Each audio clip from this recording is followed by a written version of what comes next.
Today, mankind stands at a crossroads, and the path that humanity chooses may have a greater impact on our freedom and prosperity than any event in history.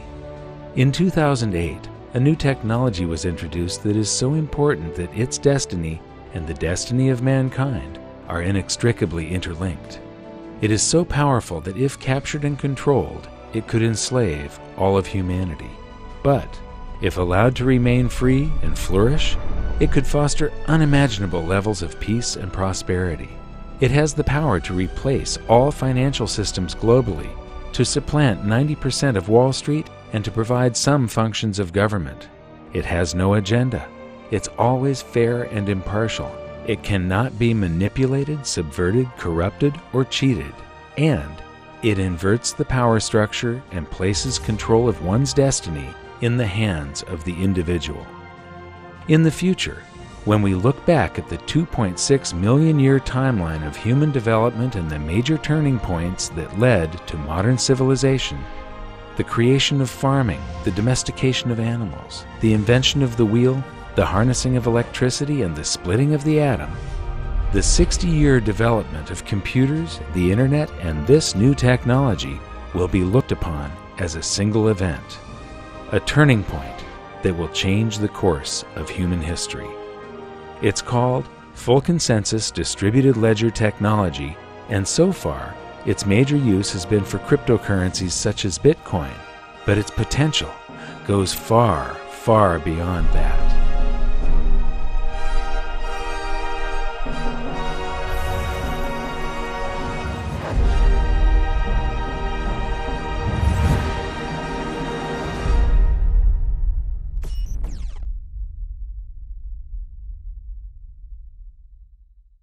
Hi, I'm here in Washington, D.C. across the street from the Federal Reserve because I'm really excited about something. We could be on the verge of a paradigm shift in currency and trade that could put places like this, the Federal Reserve and other central banks, out of business. In our 4th episode of Hidden Secrets of Money, we called upon the viewers to join a discussion to develop a new world monetary system. And the people that put forth the most logical and compelling arguments were the cryptocurrency and Bitcoin people. So I'm here at a massive Bitcoin conference that has drawn experts from all over the world, and I'm going to be hanging out with them, asking a lot of questions, developing my own opinion. I'd like you to develop yours because this could be something that changes the world.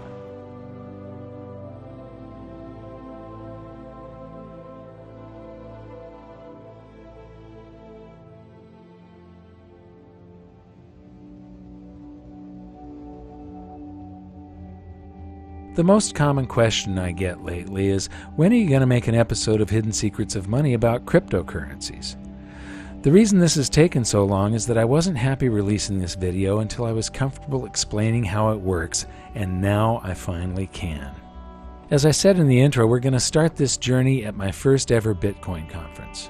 This was the first time I'd done a deep dive into researching Bitcoin, and after it finished, I kept on learning and learning some more. And it actually became difficult to finish this episode because of the speed at which this space is evolving. But just a few weeks ago, I learned about something new that could change everything, and I knew we had to get this video out quickly. This really is big. We'll learn more about this latest breakthrough later in the video because in order to explain it, we need to go right back to the beginning and learn how Bitcoin works. Like most people, at first I found the whole thing to be very abstract and complicated, but now I've found a way of breaking it down so that you don't have to be a rocket scientist to get it. I'm going to explain it by using an ancient problem that Bitcoin claims to have solved. It's called the Byzantine General's Problem, and until now, it's been unsolvable. The problem goes like this. How do you make absolutely sure that multiple entities which are separated by distance are in absolute full agreement before an action is taken? In other words, how can individual parties find a way to guarantee full consensus? Here's the example. Imagine that you are a general in the Byzantine army and you're planning to attack an enemy city. You have the city surrounded by several battalions, each of them camped several miles from the other, and each of them led by another general. A coordinated attack on the city from all sides at the same time will be successful, but an uncoordinated attack will likely end in defeat. You have decided to attack at dawn, but you have no walkie-talkies or cell phones, and signals from flags, torches, or smoke could be seen by the enemy. How do you make sure with absolute certainty that all of the other generals reach consensus and all attack together at dawn? You could send messengers on horseback, but what if one of them is captured or killed before delivering the message? You would need to have a reply from each of your generals confirming that they have received your message, which means that they would have to send messengers to you on horseback, but what if they are captured or killed? What if a messenger is captured by the enemy and an imposter messenger with a fake reply is sent back to you? And how do the other generals know that the messages that they received from you are genuine and haven't been intercepted and altered by the enemy? Worse yet, what if some of the other generals are traitors and they send messages back to you confirming that they will attack at dawn when their true intention is to retreat? How can you ever be absolutely certain that all of your battalions will reach consensus and attack simultaneously? Like I said, this problem has remained unsolved for thousands of years, and at its core, it's all about individual parties being able to trust each other directly, no strings attached. Bitcoin claims to have conquered this problem. Now imagine that the battalions are actually computers on a network, and that the generals are copies of a computer program running a ledger. A ledger that, via some very complex math, records transactions and events in the exact order that they happened. The key here is that all of these ledgers are exactly the same for everyone. As soon as a change is made on one copy of a ledger, if it is proven to be true by the math, all other copies of the ledger are updated to match. What we have here is a distributed ledger that is also always in consensus. This is one of the first things to understand about Bitcoin. It is the first full consensus distributed ledger mankind has ever seen. This network can be expanded across the entire planet. It means that individual parties on opposite sides of the world can come to consensus on an event without requiring any third party as an intermediary for trust. Whether it's an order from a general to his troops or an order from you for a pizza, a distributed ledger confirms via math whether an event is true and records it permanently. Bitcoin, the first full consensus distributed ledger, is a trust machine. But is it 100% reliable? That's a question for later in the episode. But for now, where did Bitcoin come from and who invented it? Well, Bitcoin was originally developed by a pseudonymous developer, Satoshi Nakamoto. There's a lot of speculation about who he is, and frankly, I work directly with him, but I have no idea. But that never really worried me because Bitcoin itself is open source. And so any engineer can evaluate the Bitcoin source code, evaluate the Bitcoin cryptography, and understand and trust the software. So you don't have to trust who wrote it, you trust the software itself. And so that was one of the big reasons why Satoshi chose open source for Bitcoin, is so you can have trust in the system. You don't have to trust who he is. I don't know who Satoshi Nakamoto is. I also don't know who Euclid was. Might have been some dude in Sicily a few years BC. But we don't really know. We have some historical records that tell us that Euclid was someone who invented geometry in the ancient world. But it doesn't matter. Euclidean geometry works whether I know who Euclid is or not, whether Euclid was a nice guy or an evil person Euclidean geometry simply works. It's completely independent of its creator. And if we didn't know who invented the electric motor or the radio or any of these core technology developments, electricity, so what? They still work. You don't have to have any appeal to authority. We don't have to worry about the motives. Now, in a centralized system where someone is in control, it matters who is behind the curtains. It really matters who is in control. It matters who invented it because they remain in control, or they might have a secret way of controlling it. Bitcoin is wide open and no one is in control, and everyone can see exactly how it works. So how does it work and what's the point? Cryptocurrencies like Bitcoin allow people to transact with each other using the internet anywhere on Earth. Instead of having an account number like a checking account or a credit card, cryptocurrencies are much more secure because they have a public key and a private key. It's like having two account numbers, one for deposits and another for withdrawals. You'll often see them displayed as a string of characters or a scannable code. This level of security means that you could put your public key on a billboard if you wanted to, and your funds would still be secure. The only thing other people can do with your public key is send funds to you. It's your private key that gives you access to your funds. As long as you keep control of your private key, your funds are absolutely safe, and theft and fraud are virtually impossible. But, just like cash in your wallet, you need to keep it safe to prevent it from being stolen. Its security is entirely your responsibility. Cryptocurrencies can also give you privacy. Just like cash, you don't have to disclose any personal information when you spend them. By contrast, a credit card has your name, account number, and expiration date. These act like a public key, but the equivalent of your private key, your signature and security code, are displayed in plain sight. This is just plain stupid. I've toured 5 national money museums, and while I was at one of them, I saw a group of young students on a school outing. I can just imagine that someday in the future, a group of kids will be standing around the credit card display, pointing and laughing at the incredible stupidity of the system we once used. And this is the point. Cryptocurrencies are light years ahead of our current technology. Since Bitcoin was the first cryptocurrency, I'm going to use it as our example, and I'll expand on our earlier description of a distributed ledger. But first, where does Bitcoin get its value? Bitcoin is brand new to mankind in that it's both a currency and a payment network simultaneously. And this is where Bitcoin gets its value. The immense network of computers all around the world running the Bitcoin distributed ledger. Every second of every day, these computers are keeping the ledger updated and in full consensus via a system that incentivizes them to process and confirm transactions. The system that Bitcoin runs on is called blockchain.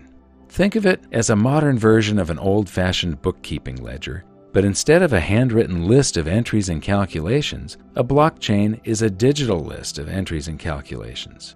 A block is simply a bundle of transactions. Think of a block as a whole page of transactions in the old-fashioned ledger.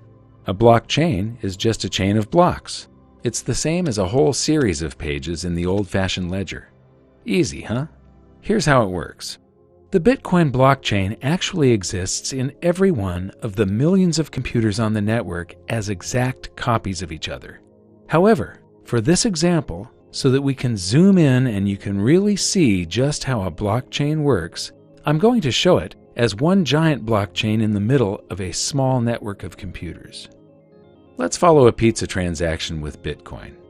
When the transaction occurs, it first appears on the network in a pool of unconfirmed transactions, along with thousands of others from all around the world. Millions of different computers from the network then gather some of these transactions and place them in their own blocks. The computers are all creating blocks constantly in the hope that theirs will be the next one added to the official chain. A new block is added to the chain every 10 minutes or so when one of the computers wins the right to have its block recognized as the next in the chain and is rewarded with a prize of newly created bitcoins. The way a computer wins the prize is by trying to guess the answer to an extremely difficult math problem. In fact, the problem is so difficult that even with millions of computers making guesses billions or even trillions of times per second, it still takes roughly 10 minutes to find the answer. Once one of the computers guesses the correct answer and wins, all of the millions of computers on the network that did not win are instructed to throw away all the work they have done, update their ledgers with the block from the winning computer, and start again with a new math problem. In doing so, the computers use an immense amount of power and cost a literal fortune to run. So why do they do it? Because it can be very profitable. This is where the term mining for bitcoins comes from. Instead of striking gold by mining for precious metals in the wilderness, these computers are hoping to strike Bitcoin by mining precious numbers on the blockchain. But when these millions of computers are selecting transactions to go into their blocks, they aren't all selecting the same transactions, and not all the blocks are the same size. Some contain more transactions, some contain less.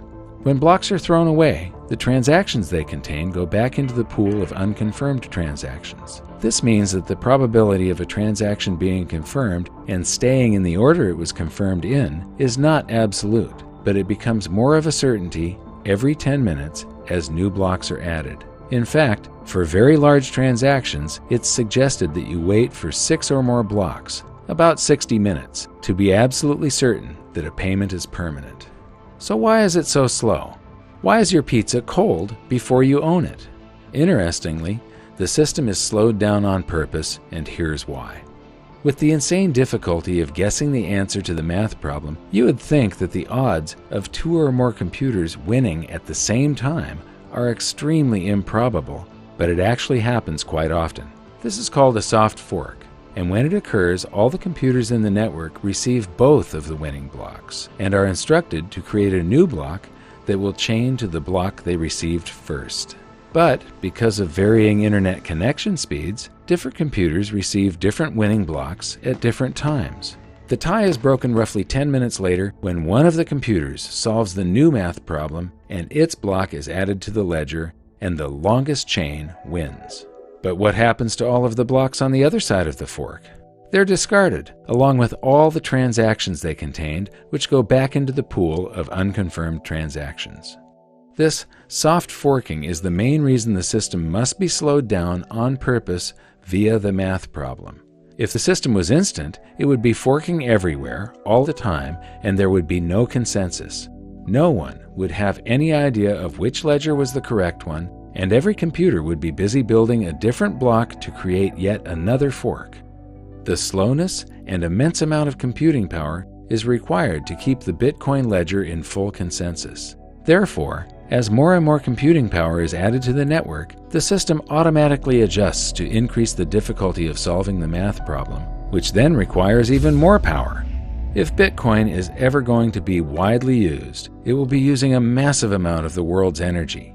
There are other systems for reaching consensus, but we'll look at those later in the episode. For now, Bitcoin is working as intended and allows people to transact with each other using the internet anywhere on Earth. Bitcoin, it's the first full consensus distributed ledger that mankind has ever seen, but it's not the last. I'm here at the conference with Eric Grill of Coin Outlet, and I'm going to buy some of my very first Bitcoins right now. And so Eric's going to show me how to do this. He's going to tell me this is a paper wallet. That's correct. So I can load this paper currency that's inside this little Ziploc here with Bitcoins. And so I'm going to take a $100 bill and hold that for a second. So, what am I supposed to do with this now? You'll scan your public address into the In QR there? code, yes. Okay. And pull it out when it beeps. Okay. Okay, it beeped. Awesome. It'll show your balance. And okay. Now you can deposit your money. And okay.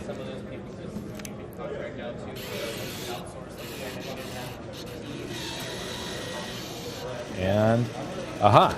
So I've got 0.1607329 Bitcoins. and I just finished this session. And now it's sent it and It's done. And so basically in the blockchain the $100 that I just put in gave me that 0.16 something Bitcoins in the blockchain. It's been assigned to my account code, and behind here I can peel this open and there's a code that is my private key. That purchasing power is now protected in the blockchain that is mirrored around the world millions of times. So thank you very much, Eric. Great. It was Thank you great very much. meeting you. Yep. Wonderful machine and a great advancement forward for when it comes to convenience for people. They'll start understanding cryptocurrencies more when they get an exposure that's very similar to an ATM. That's what we're mirroring. Yes. Yes. Okay, thanks. Thank you.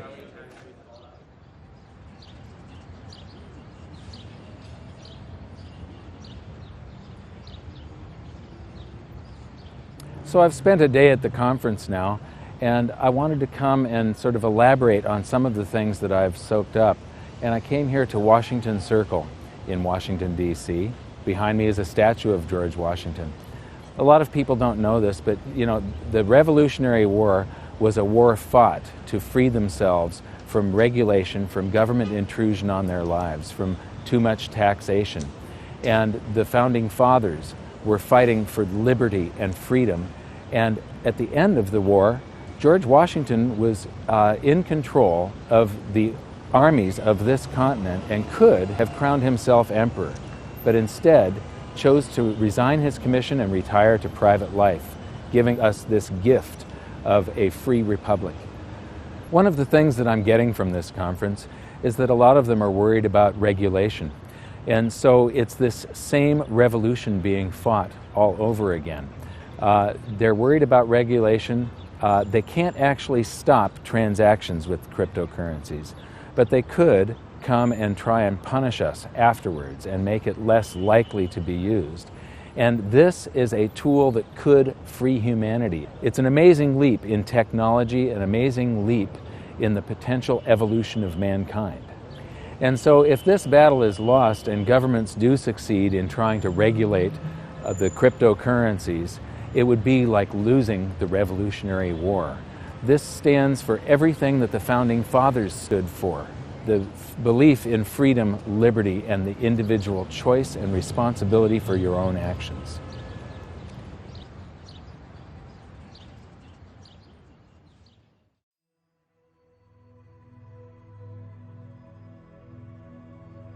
On day 2, I listened to more of the experts, and the more I learned, the more I realized just how much I needed to know. Even once you know all the technical details about Bitcoin, there's still a lot to learn about keeping your funds secure in the real world. One of the most interesting things I found out is in the early days of the internet, they were actually paving the way for something like Bitcoin before they even knew what it would be. So when the first web browser was built, there was a 404 error, page not found, and there's also a 402 error, payment method not specified. So back when they originally built the web browser, they were thinking about the time when they would eventually discover the technology, create the technology to transfer value over the internet. They didn't have the technology back then, but they still had the foresight that eventually we would get there. Well, now we're here. Bitcoin is a solution to that. You know, it's hard to isolate what in particular about Bitcoin is so amazing, but if I had to name one thing, I would say it was the distributed network. This is kind of an amazing thing because it's essentially immortal. It can exist, you know, in trillions of copies all over the world. What that means essentially is that it can't be destroyed. I mean, you could apply every regulator, every bureaucrat, every politician, every central banker in the world, assign it to destroy the blockchain, and they could spend, you know, 24/7 doing this, smashing copy after copy after copy, and destroy trillions of copies. But so long as there's one left somewhere, and there always will be, it can reproduce itself instantly and come into existence of billions and trillions of times over again, virtually instantly. What this means is that the blockchain itself is more powerful than all the governments in the world combined many times over. This is huge. We've never had a tool this powerful to beat back the despots of the world. Throughout most of the convention, I couldn't find anybody that shared a few of the concerns that I have about Bitcoin, such as being a deflationary currency. That was until I met Chris Ellis. Chris, tell me about the concerns that you have. So, Bitcoin right now is still an experiment, as are most cryptocurrencies, and the price is mostly supported by a speculative sentiment. And that's because markets are forward pricing mechanisms. People are looking at the information and they're buying on the basis of what they believe other people will do in the future with that information. And I think that a lot of people, having spoken to a lot of merchants as well, they are telling me anecdotally that people are not spending their Bitcoins. So I am concerned. I think the economic side of Bitcoin is probably the weakest. That's why we need a lot of these alternative cryptocurrencies to play around with some of the parameters. But we should consider this an experiment for now. Mm-hmm. One of my concerns is that in a deflation, velocity slows down because your currency is going to be worth more tomorrow than it is today. And so people have a tendency to hoard currency in a deflation, like the Great Depression, for instance. Bitcoin is going to have so many coins per month released, and then that level drops every year or 4 years? 4 years, yeah. Until it gets to a level where it reaches 21 million coins and it stops. Mm-hmm. Yes. When it stops, I have two concerns. One, the Bitcoin mining that people are doing is what encourages them to leave computers running all over the planet, and that's what makes Bitcoin work. Now, I know there's a small transaction fee, and if velocity, the number of transactions, picks up enough, then the transaction fee is a reason to leave your computer on. Mm-hmm. But you have a deflationary currency that encourages hoarding and not spending it on transactions. And so when it reaches the 21 million, what is the reward for leaving the computers running if velocity slows and people tend to hoard it and there's no new coins to be mined anymore? So, and plus, the cost of power is probably going to go up in the future. Yeah.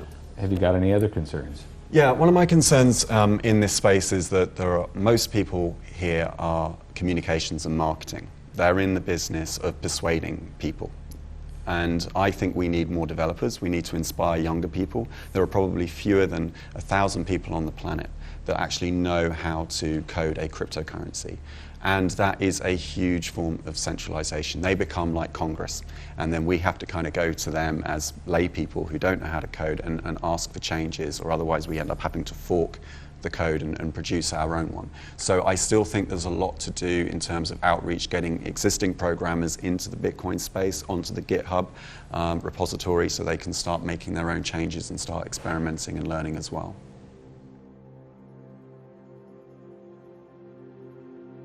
So what have I learned in the past few days about Bitcoin and other cryptocurrencies?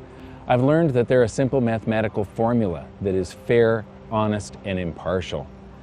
I've learned that this is more than just a digital currency. I thought that this was just for sending value from one person to another. This is a revolution that will change the world. It will tear down borders. It will connect the globe. It is as important as the internet was. But because it connects people, because it frees people, there will come a day where there is a call to regulate it, to stop it, to shut it down possibly. The people that are calling for those things, their motives need to be questioned, because what they are trying to prevent is freedom. It's that simple.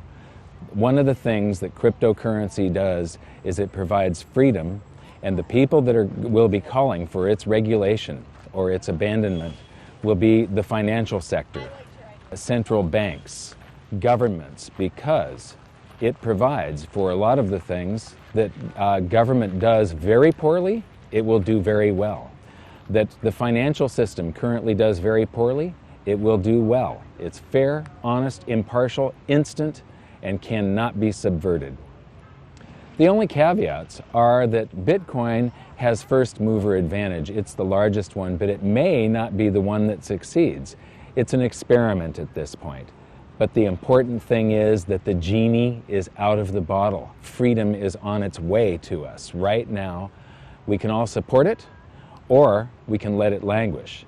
and I think that this cannot be stopped. So am I going to sell my gold and silver and convert it all to Bitcoin? Absolutely not. Bitcoin, as I said, is an experiment. There is a possibility that these things could go to zero before they're fully developed. There's a possibility of some sort of catastrophic failure. Right now, it has proved very robust and unhackable. You don't know what is going to happen in the future. So one thing to keep in mind, the Germans came up with the Enigma machine in World War II, and it was supposedly uncrackable, and then we broke the code. And then they added another dial to it to increase the complexity manyfold. And it was supposed to be uncrackable, and we cracked the code. So, Bitcoin has not been completely proven. It's got 5 years of existence now and robustness. This may be the answer to all of mankind's problems when it comes to a simple medium of exchange, but it's more than that. You can make these smart contracts that settle with a set of rules, so somebody doesn't get paid until all of the rules that you have established are fulfilled. You can create escrow with yourself, where there's a third party that has to sign off that a transaction has been completed before the payment goes through. They're working on things where you can take delivery of something continuously and pay for it as you use it. It would be like paying for the internet for every second that you're using it only, or paying for the gas that's delivered to your house. Instead of monthly, you're being billed per thermal unit, and with no frictional costs involved. So this adds up to efficiency. Therefore, mankind is left over with more prosperity. If there's no third party in between bleeding off economic energy, you end up with more prosperity. This is a very good thing for all of us. And because it is so fair and impartial, there's less of a need for the court system. There's less need for government and rules and regulation and people to enforce all of this stuff. In the future, there will be less need for Wall Street. That Wall Street does not realize it yet, but they are antiquated dinosaurs of the past about to go extinct. You can attach stocks and bonds and things such as that to cryptocurrencies, and companies could now do IPOs just on the internet. They do not need Wall Street anymore. They don't need a third party like Goldman Sachs or some other big brokerage house taking a cut. There's no need to worry about corruption because the code cannot be corrupted. I do know that I am going to be putting some of my capital into cryptocurrencies from now on and supporting this movement and helping to push the freedom of mankind forward. And here's something else. The reason that people buy Bitcoin is the same reason that people buy gold and silver.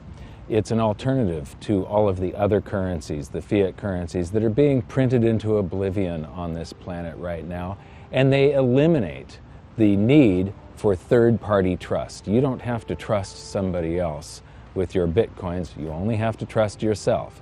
You don't have to trust somebody else with your gold and silver. You have to trust yourself. So the reasons are the same, and so I would encourage every precious metals investor to investigate Bitcoin and the other cryptocurrencies, and I would encourage every Bitcoin and cryptocurrency user and investor to investigate precious metals. I'm going to hold both. I look at the cryptocurrencies as a very speculative, volatile, and potentially risky play. I look at gold and silver just like savings. I see them as something that has never failed in 5,000 years. They are proven, and I see them as extremely undervalued compared to the morass of fiat currencies on this planet at this point. So when I came here, I expected to find nothing but a digital payment system. And what I found is a technology that can revolutionize the planet. If the founding fathers of America were standing here beside me, they would be fighting for this revolution.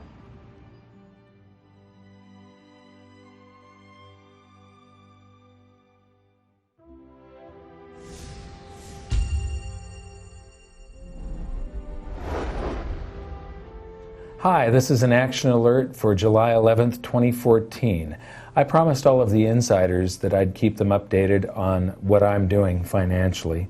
And recently I've done something quite unusual. Up until now, my portfolio is entirely precious metals, gold and silver, physical. But I've been investigating Bitcoin quite a bit. I was in Washington, D.C. recently at a Bitcoin conference, and I learned a lot about it. I became convinced that this has a tremendous upside potential. The downside potential, it would be short-term, and there is a downside risk that it could entirely fail. So I'm not going to put a lot of my portfolio into it, but someday I will probably be up to around 10% of my portfolio going into Bitcoin, believe it or not. The other thing that I'm doing is I'm buying a bunch of Pegasus 1-ounce rounds because they're a bargain, and I recently cut a video about how silver is a game of ounces. One of the things I didn't get around to during the conference was talking to retailers about their experience of accepting Bitcoin as payment. I'd become interested in accepting Bitcoin at my own business, but I still had some questions, so I made a trip to Salt Lake City to see Patrick Byrne. Now, this is a guy I've really got respect for because he understands monetary history, economics, and the frictional nature of our current monetary system and Wall Street. So I know that you're in a fairly low profit margin business, being an online retailer of discount goods. I too am in a very low profit margin business. You've been taking Bitcoin. You're one of the first large businesses to adopt Bitcoin. The first. The first. Large business. Excellent. What is your recommendation for me? Well, we have publicly, you can look in our public filings, our gross margins are in the high teens, which is quite low for a retailer, and our operating margin is a little over 1%, 1.2%. And of course, to take people's credit cards costs about 2 or 3 or 4% for most businesses. If you start doing sales in Bitcoin and it saves you, say, 3% on your expense, those sales, instead of being 1% net margin, go to 4% net margin. So it's really, especially if you're a tight margin business, it makes a lot of sense to accept Bitcoin and avoid those credit card processing fees. Those credit card companies and that part of the financial industry really has an amazing ability to sit on your the exchanges you're making with the public and extract. They're basically extracting the entire profit margin for themselves. And Bitcoin ends that. Cryptocurrency ends that. So it's a frictionless system. Frictionless system, but you can, the empire is going to strike back no matter what they're saying. I think the financial industry is quite sorry they didn't do more to put a stop to Bitcoin, kill it in its cradle. Now that it's getting some momentum, they're not able to. That's their entire business model, is to be in that position where they can extract rents through their monopoly or oligopoly. And Bitcoin ends that. So it's really an arrow right at the heart of their business model. If you don't trust the financial system anymore, there's basically 2 ways of checking out. You can buy gold, physical gold and silver, and get it somewhere safe where it can't be taken from you. And the other solution is to get into the crypto revolution.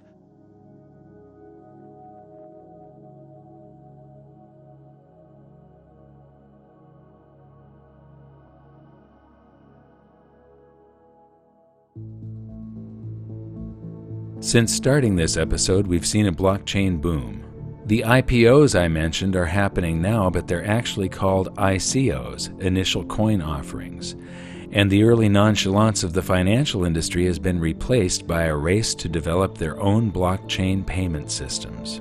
Because of its rate of growth, Bitcoin has been stressed to the limits.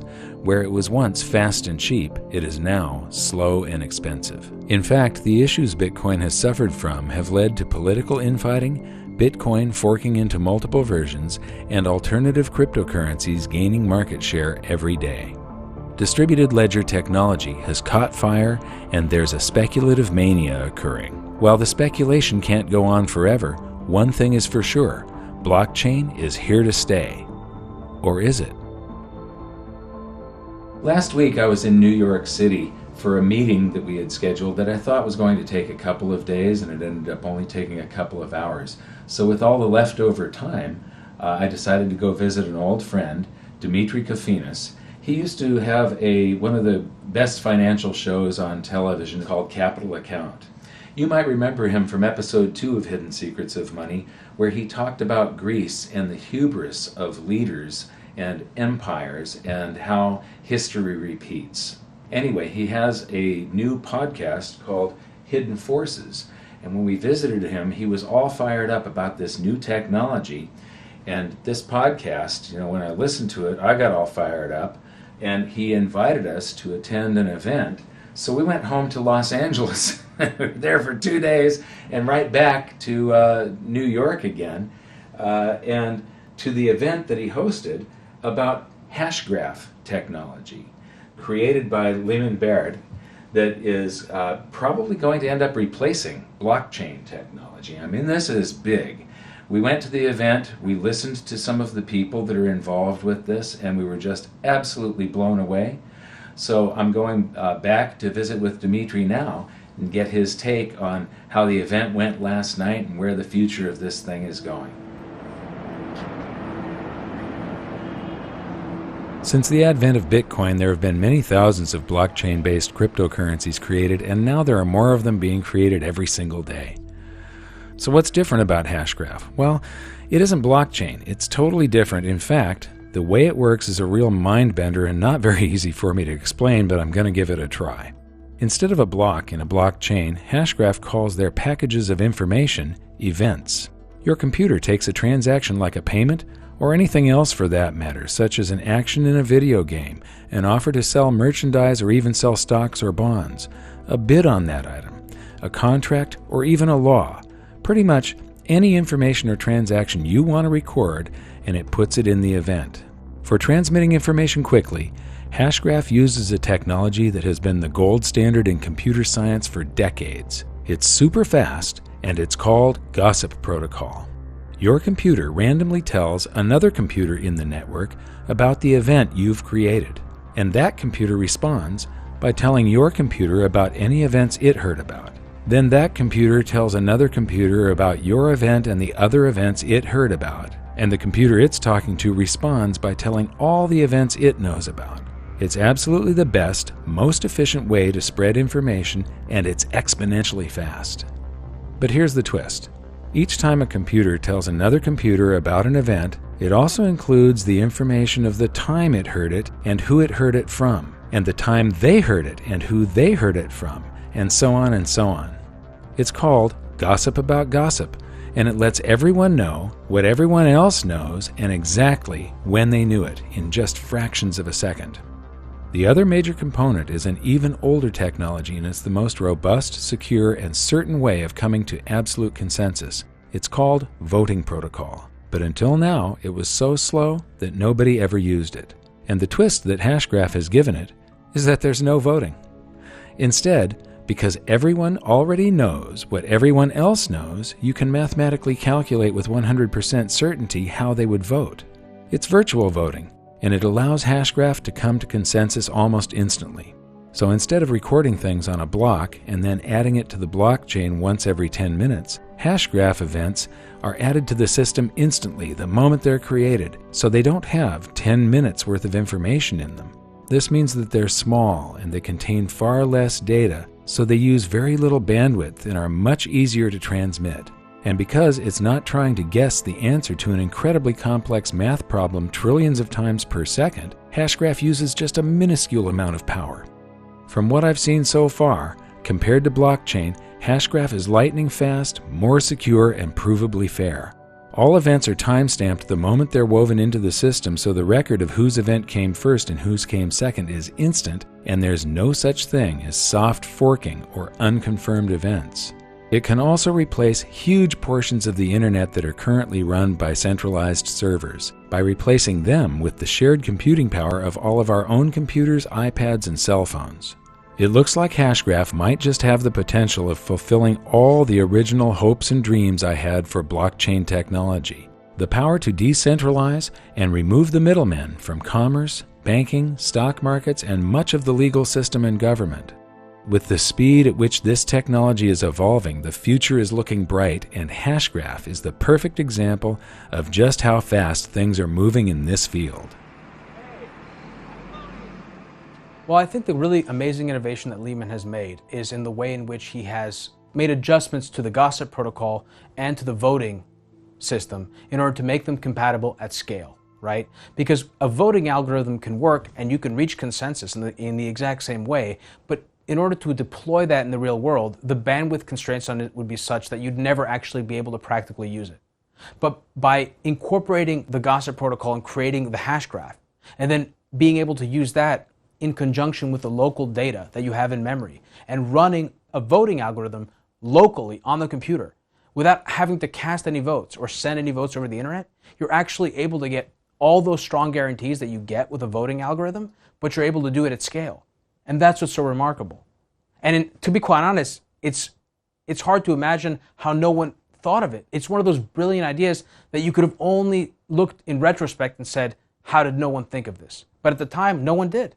So one of the challenges, I think, with any new technology like this is how do you really explain to people, how do you make a compelling case for what makes a technology so compelling, right? And one of the things that's so compelling about this technology is the throughput. It's the speed. And it's you know, you can tell people that they've tested over 300,000 minimum tested transactions per second versus Bitcoin's 3 to 7 max. But like, how do you kind of get that in your head? And I sort of did a back of the envelope calculation, and that's roughly twice the speed of sound relative to a snail's pace, Bitcoin being a snail's pace, and this network literally being like a supersonic jet traveling at twice the speed of sound. Which is, I mean, just wrap your head around that for a second. It's remarkable. It's not even like within, so you can see the difference. It's tremendous. And understanding, of course, that the speed of the network, the reason why Bitcoin is so slow is because they have to make it slow. Because if it's not slow, it would fall apart. It would branch off everywhere. You'd never have consensus. Now remember the explanation of the Byzantine general's problem from earlier and how blockchain was built to solve it? Here's something not many people know. Blockchain systems aren't technically Byzantine fault tolerant. They came close, but no cigar. So I, like many people, assumed that blockchain was Byzantine fault tolerant. And in fact, I didn't fully appreciate what that even meant. I sort of just assumed it because I saw it as a sort of part of the larger picture of blockchain being very secure and not having been hacked. But in fact, it isn't Byzantine fault tolerant. And the reason why it's not Byzantine is because in order to be Byzantine, there has to come a point in time when you've reached consensus, you know you've reached consensus, and you know you'll never be wrong, and you're never going to change your mind. And that doesn't happen with blockchain because of the nature of the network. The geometrical qualities of the blockchain network require you to always sort of recognize that you're never entirely sure. You're probabilistically more confident that you're arriving at consensus, but that's also why on the blockchain network you need to keep an entire history of the ledger, because you sort of have to have the capacity to do a forensic analysis in the event that you are mistaken, in the event that the network has forked and you don't know it. And so that's something that you don't have to do with Hashgraph, because with Hashgraph, you're coming to consensus every few seconds, and you can dump the entire history of the network's data and just keep rolling forward because you're absolutely sure that you reached consensus. And that's the difference. I think the major problem, the sort of the big deal in the blockchain community for years, ever since the community figured out that they could take this protocol that Bitcoin was built on and sort of extrapolate it and use it to build these distributed systems, this distributed architecture around storage and computation, etc., and building applications on top of it, is that there was a recognition that it had limitations. It had limitations at scale. And the community has been trying to figure out how to address that, while at the same time building apps on top of it. And something that Lehman said, which really has stuck with me, is that while everyone was really busy building apps, they forgot about what the core of distributed technology is all about, which is reaching consensus. And what Hashgraph has done is it has revolutionized that process. We can agree about the things that we're communicating about at scale. And that's a revolution. It's the biggest revolution since the web. Right. And you were just following your heart to do it. That's the thing, it wasn't. Right.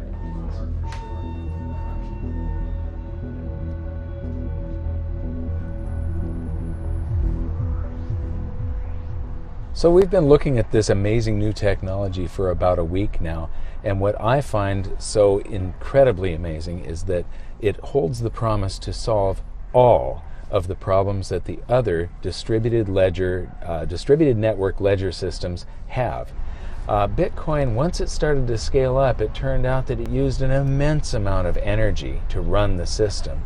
And also, as it scaled up, it became slower and slower and slower to where it was no longer a currency. It was basically a speculative vehicle. People could make some gains in purchasing power on it. But it wasn't something that you could stand in line at a Starbucks and pay for a cup of coffee for. A friend of mine just did a transaction that took 4 hours for confirmation. And so this is incredibly fast, pretty much instantaneous. The number of transactions that it can process per second is mind-boggling compared to Bitcoin, and it uses almost no power. So it solves all of the issues that I had with Bitcoin. There's a lot of different cryptocurrencies now, and many of them are engineered to either be faster or to be more sound and robust, but everything has a set of trade-offs. And so whatever feature that they want to offer, they have to give up something else. So the really fast ones, if they want them to still be fast once they're scaled up, they're more vulnerable to some sort of attack or hacking.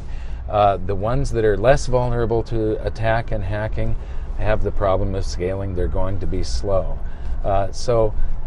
Speed, fairness, where the transactions are recorded in the absolute order that they came in. Some cryptocurrencies offer you the ability to pay extra to have your transaction mined first, and that really isn't fair. A distributed ledger should be recording everything at the absolute time of event, and then full consensus is reached, and there's no argument, no going back. This is set in stone forever. So now we're actually on our way to talk to some of the team at Hashgraph and learn more about this.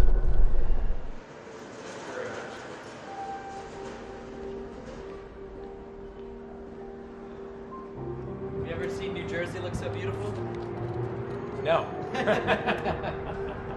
When I first arrived, I was chatting with some of the Hashgraph team about how much energy the Bitcoin system uses these days. It has literally gone through the roof. If Bitcoin were to replace the entire world monetary system and financial markets, it would use more power than the entire world produces. It's completely unsustainable. This is one of the reasons I'm interested in Hashgraph, its amazing efficiency. The other reason, these guys already have commercial customers using their technology at an industrial scale. How it's being used today is in private enterprises. It's been deployed by the Credit Union Association, where CU Ledger is a group of 6,000 credit unions and a consortium that had to make a decision. What distributed ledger technology were they going to use? And we beat IBM Hyperledger, and we're super proud of that. We're a small company, no more than 6 people today. And the fact that we could go up against IBM, it's a true David and Goliath story, and we're really proud of that. It's also being used in Ethereum-based projects where a lot of these ICOs, coin offerings, are starting to realize the limitations of the Ethereum protocol, and that today it's 5 to 7 transactions per second. Hashgraph is, again, that hundreds of thousands of transactions per second, which opens up a whole new genre of applications that could never run on Ethereum. Our technology speaks for itself. It's night and day in true comparison to everything else in the market, and everything falls short, especially when it comes to security. We're asynchronous Byzantine fault tolerant. We're the strongest form of security you can get in a distributed architecture.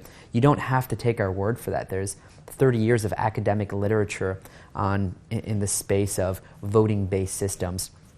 Ours is a voting-based system without the voting. We do virtual voting, which sounds weird, but it works. It's peer-reviewed, mathematically proven. That's what got the credit unions. The fact that we have absolute certainty that when we achieve consensus, this is consensus. It's not blockchain in that with every additional confirmation we become a little more certain, but we're never truly certain. And that's the case, certainly, of blockchain. With Hashgraph, you never have that what if. You're 100% certain that this is the way things are.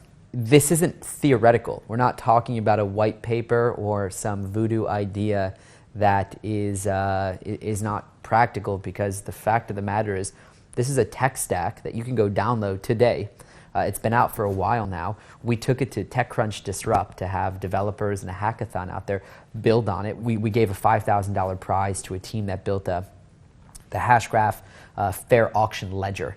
And what that is a distributed auction for the first time ever in the history of mankind, where there is no centralized infrastructure, but distributed parties could submit a bid, and we can still decide who won that auction. Think Sotheby's or eBay, but without a leader, without any vulnerability, and with complete fairness.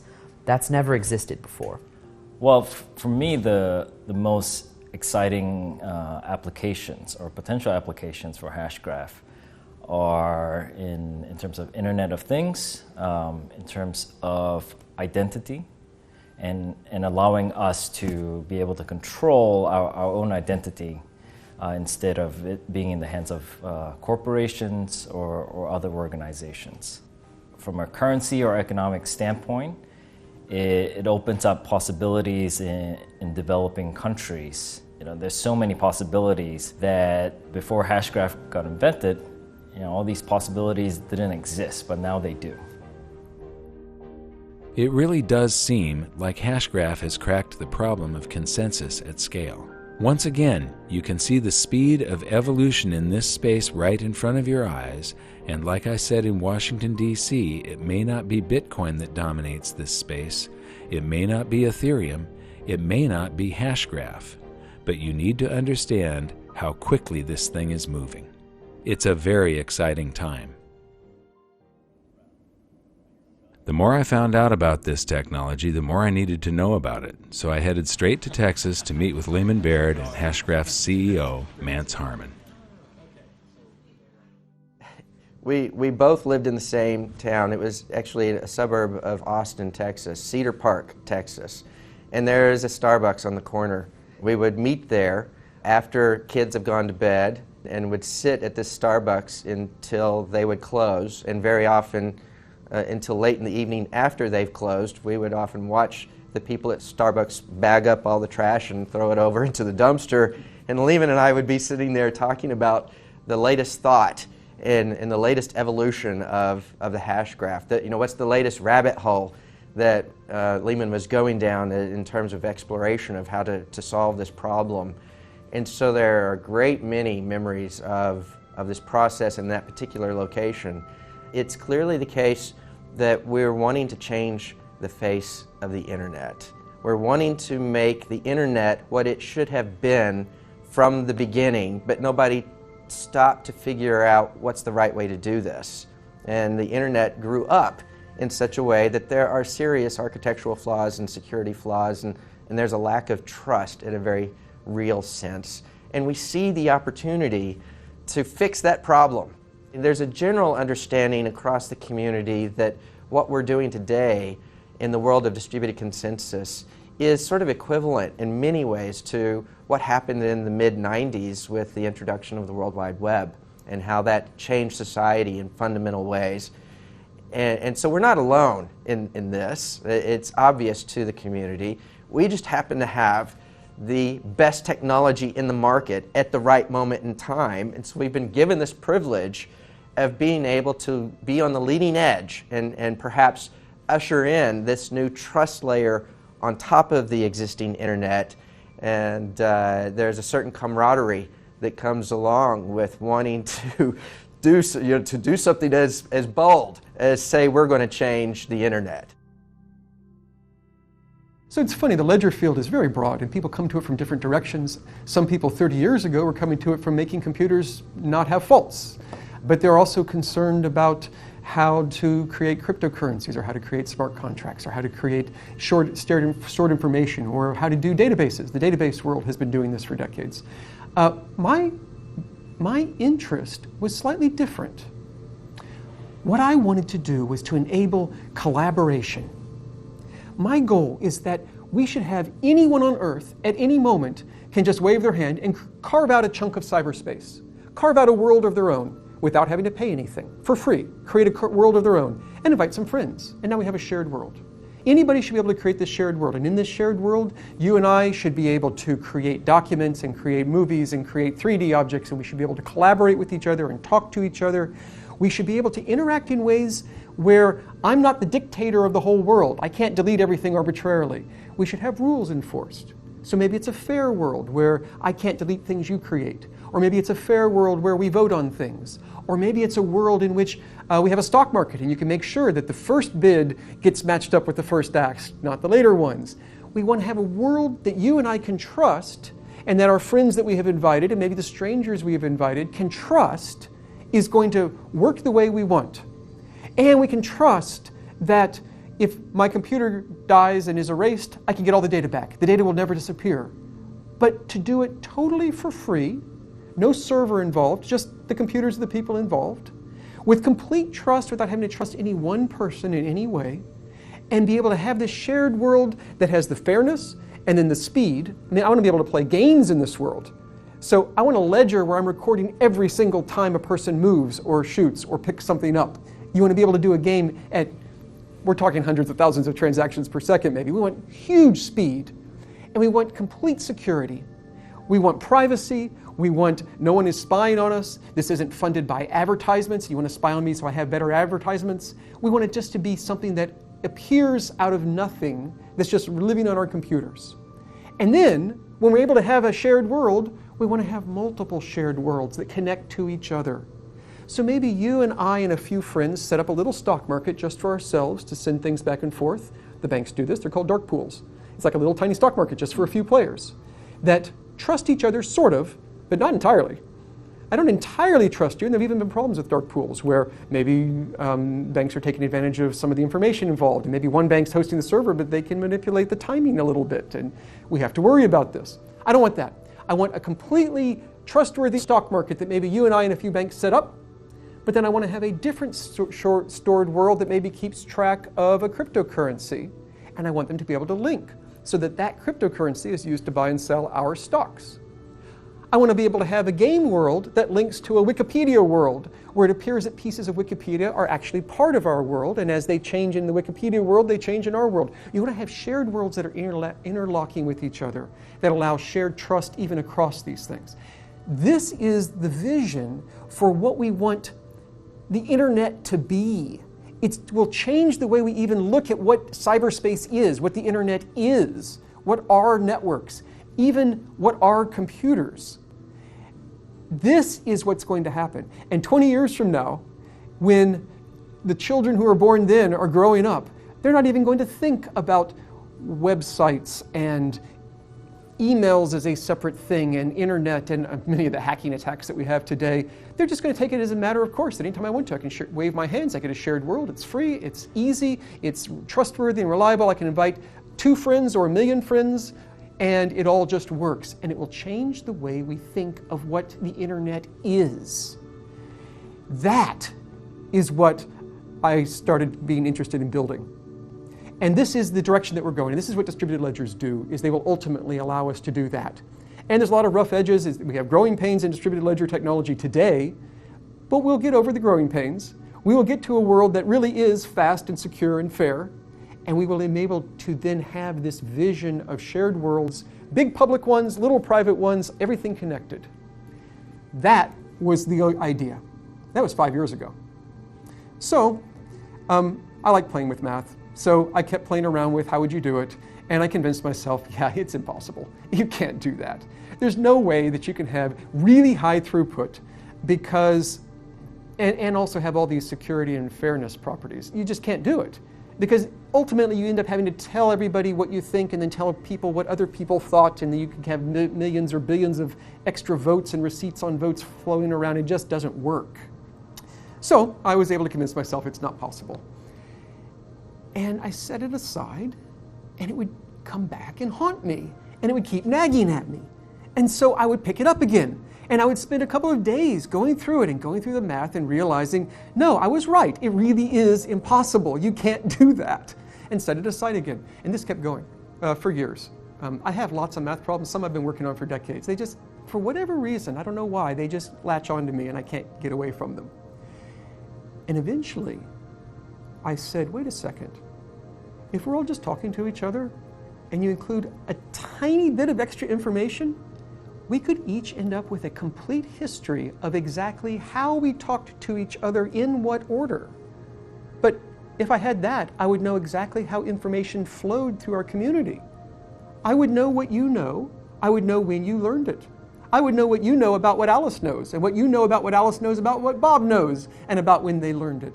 I would know so much that I could take one of those huge, impractical, impossible, too slow voting algorithms and do it with no votes at all.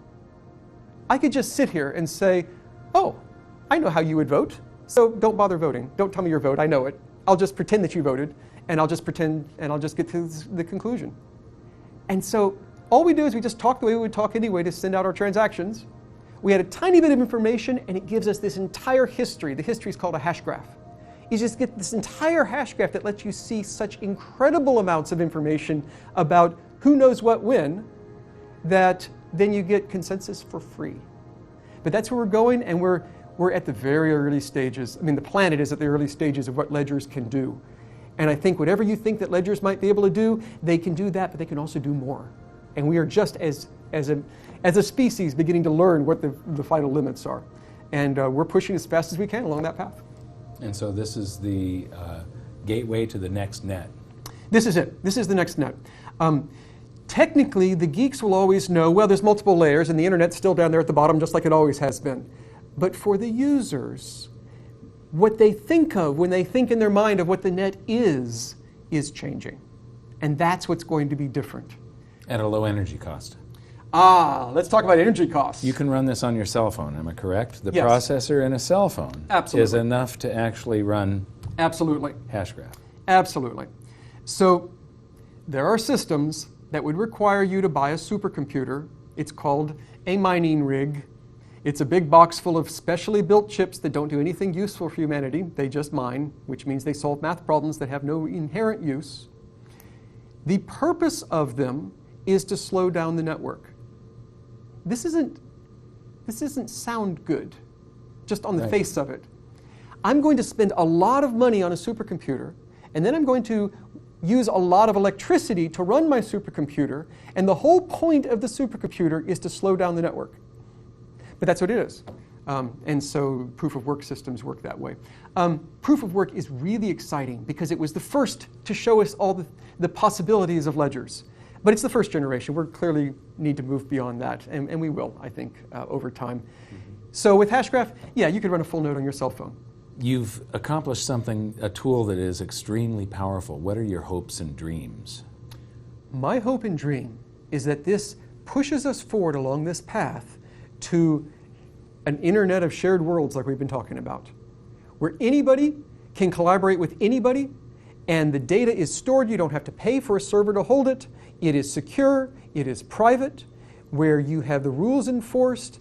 We could set up an organization and trust that elections aren't being rigged because the rules are enforced. You don't have to trust any one person. We could have money and trust that no one's going to inflate the money supply because the rules are enforced and it is guaranteed. We could store the deed to your house, and at any given moment I could know that we're all seeing the same answer as to who owns it, so that you can't sell it to one person and also sell it to someone else at the same time. You'll get caught because it's a publicly visible thing that everyone knows that everyone else is seeing the same thing. I envision a world where the whole internet works this way, where we all know that we can all see the same thing and that rules are enforced, that we have collaboration. And to do that, we need speed, we need security, we need fairness, and my goal is that what we're doing pushes us along that path, because that's the goal that we need to get to, where the nature of the internet itself is different, because it has a trust layer.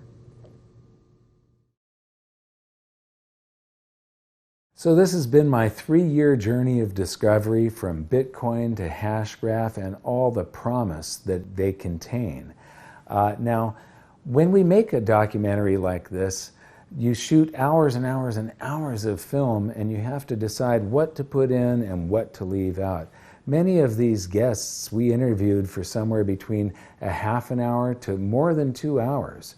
And they said amazing things and stuff that you really do want to learn. And so we're going to make all of this available as bonus footage on hiddensecretsofmoney.com. And so go there if you're interested in any of this, but especially Hashgraph. You know, we wanted to take you on this journey of discovery to show you these stepping stones along the way. And my hopes and dreams when I first started on this journey was that Bitcoin was going to be the technology that was going to help free the world to make a fairer, more prosperous, freer planet for all of us by helping to change the monetary system. And it has. Bitcoin is extremely important. It's like the very first automobile.